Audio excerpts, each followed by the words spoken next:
لوگ ہم سے یہ سوال کرنے لگ جاتے ہیں کامیابی کا کیا مطلب ہے، آج تو ہم در در کی ٹھوکریں کھا رہے ہیں، ہمارے پاس تو کچھ نہیں ہے۔ لیکن اللہ تعالیٰ نے اس کے آگے مومنین کی صفات بیان فرمائی۔ کون سے مومنین کامیاب ہیں؟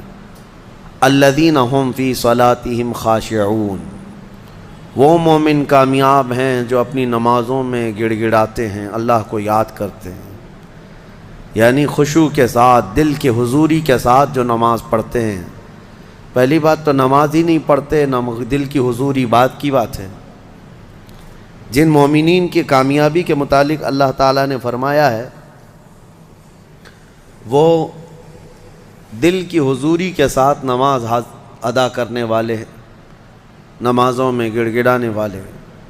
والذین هم عن اللغو معرضون، اور وہ مومنین کامیاب ہیں جو فحش چیزوں سے محفوظ رہتے ہیں، فحش بدکاریوں سے، نہ وہ بری بات بولتے ہیں نہ برے کام کرتے ہیں، ان کی کامیابی کی اللہ ضمانت دے رہا ہے۔ اور جو چوری میں، ڈکیتی میں، زنا میں ملوث ہیں، ان کا کیا اس سے تعلق ہے کامیابی سے؟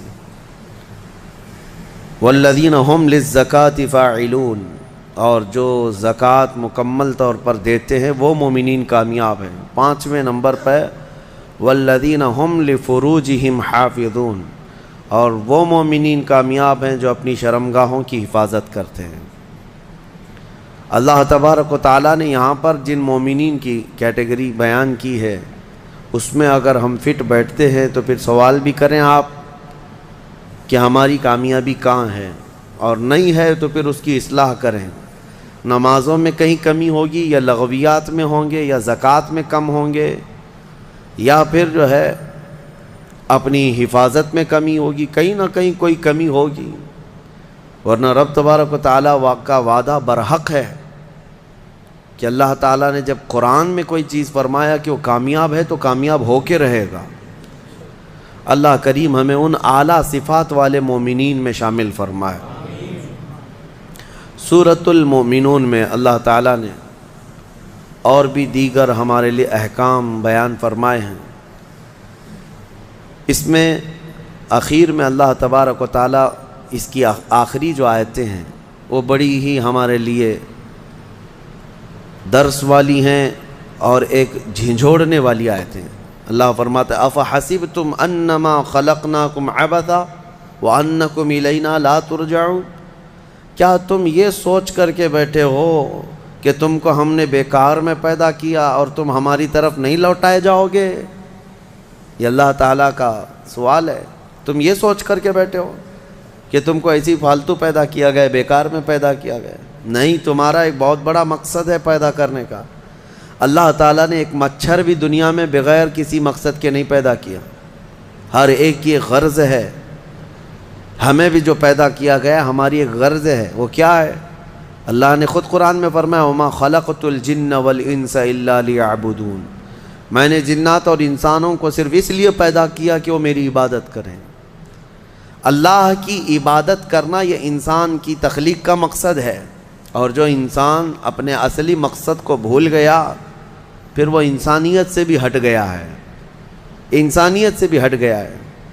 ایک عجیب و غریب بات ہے، جس نے پیدا کیا تمہیں اس کو انسان نہیں پہچان پا رہا آج، اور اسی کی عبادت نہ کر پا رہا ہو، تو پھر اب کس کا ہو سکتا ہے؟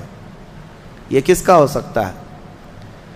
اسی لیے شیخ سعدی رحمۃ اللہ تعالیٰ علیہ سے منسوب ایک بات ہے، آپ نے فرمایا جو نمازیں نہیں پڑھتا، جو اللہ کی عبادت نہیں کرتا، اس کو قرضہ بھی مت دو، قرض بھی مت دو۔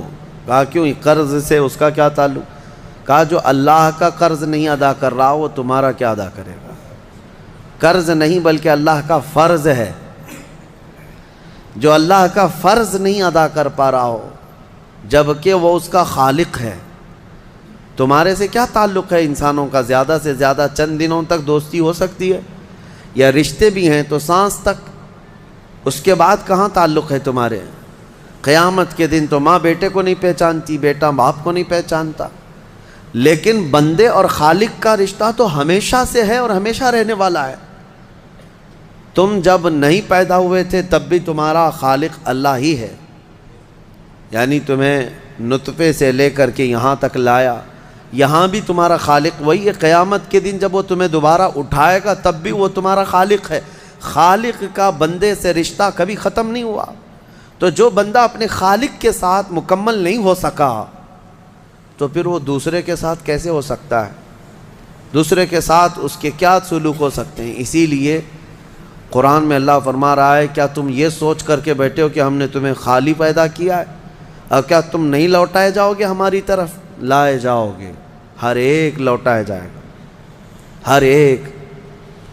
ابھی چند دنوں پہلے کی ایک بات ہے، ایک چھوٹا سا رسالہ، ایک لٹریچر جو گوتم بدھ کی عبادت کرتے ہیں ان لوگوں کی طرف سے تھا کہ دنیا کا ایک بہت اعلیٰ ذہن کا انسان تھا، اس نے بہترین تعلیمات دی تھی، تو اس پر کسی نے، ایک مسلمان نے نقطہ لگایا تھا اور ان سے بحث ہو رہی تھی جو بدھسٹ ہیں۔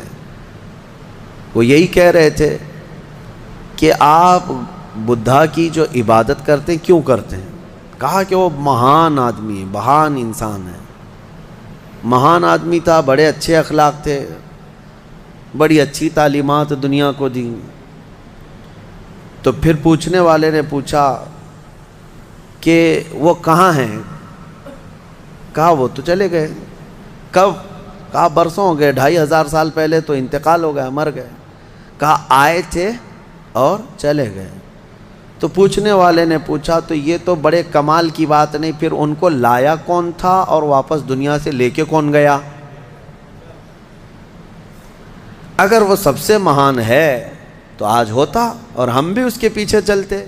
کہا کہ اب وہ پیدا ہوا اور پھر دنیا سے چلا گیا، ہم یہ پوچھ رہے ہیں کون ان کو دنیا میں لایا تھا اور کون دنیا سے لے کے گیا؟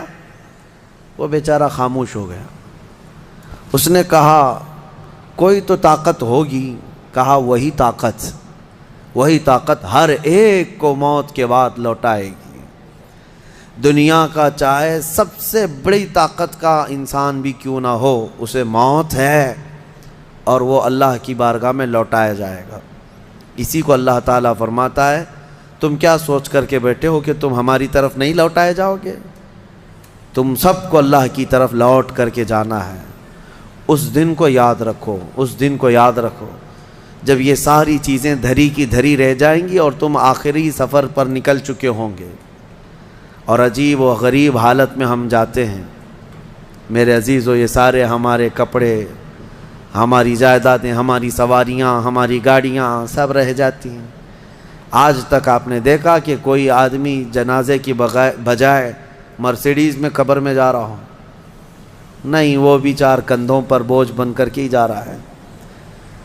بڑی اعلیٰ قسم کی سواریاں وہ وہیں رہ جاتی ہیں، بڑے عمدہ لباس یہیں رہ جاتے ہیں۔ آخری سفر کا ایک مخصوص لباس ہے، ایک مخصوص انداز ہے اور ایک مخصوص طریقے سے لے جا کر کے قبر کے حوالے کر کے آ جاتے ہیں۔ اور اسی کو فرمایا گیا ہے کہ جس کو یہ اپنا آخری سفر یاد ہوگا اسے یہ بھی یاد ہوگا کہ میں یہاں کیوں آیا ہوں۔ کبھی آج تک آپ نے اپنے اندر جھانک کر کے پوچھا، کبھی سوچا زندگی میں کبھی ایسا وقت آیا کہ ابھی جیسے مثال کے طور پر مسجد میں آ کر بیٹھے، ابھی میں آپ سے پوچھوں پکڑ کر کے کیوں آئے ہو یہاں پہ مسجد میں، فوراً آپ جواب دیں گے عبادت کے لیے آئے ہو۔ مسجد کائے کے لیے ہے؟ عشاء کا وقت ہو رہا تھا، نماز پڑھنے کے لیے آیا، یا محفل چل رہی تھی محفل میں آ گیا۔ یہ تو تمہارا مقصد ہے، ہر کام کا تمہارا مقصد ہوتا ہے۔ کبھی یہ سوچا میں دنیا میں کیوں آیا، پوری دنیا میں میں کیوں آیا؟ جس نے اس سوال کا جواب حاصل کر لیا وہ معرفت کو پہنچ گیا۔ جو صحیح طریقے سے اس جواب کو پہنچ گیا وہ اللہ کی معرفت حاصل کر لے گا۔